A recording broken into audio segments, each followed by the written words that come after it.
Daily taste the daily. హీరోలు remuneration అనే మాటలు ఎప్పుడూ క్రేజీగానే ఉంటాయి.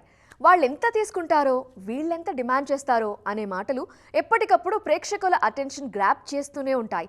టాలీవుడ్లో హీరోలు తమ దగ్గర ఎలా ఉంటారో ఓ నిర్మాత చెప్పిన మాటలు ఇప్పుడు ఆసక్తికరంగా మారాయి. ఇంతకీ మన టాప్ స్టార్లు ఎంతెంత డిమాండ్ చేస్తారో తెలుసా? ముందుగా రెమ్యూనరేషన్లో అడగకూడదు, వచ్చే ఆదాయాల్లో తీసుకోవాలంటూ ఈ మధ్య కాలీవుడ్లో ఒక వాదన వినిపించింది. అచ్చం దాన్ని రిప్రజెంట్ చేసేలా ఉంది ఆంధ్రా కింగ్ తాలూకా విషయంలో రామ్ ప్రవర్తన.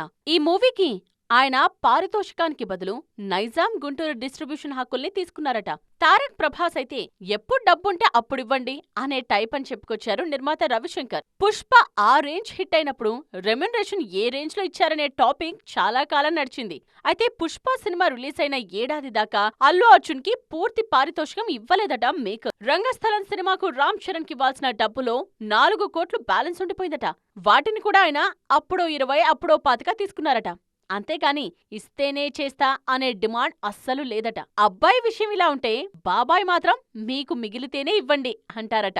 తెలుగు సినిమా హీరోలు రెమ్యూనరేషన్ల విషయంలో ఎంత పట్టువిడుపులతో ఉంటారో తమకు బాగా తెలుసంటున్నారు రవిశంకర్.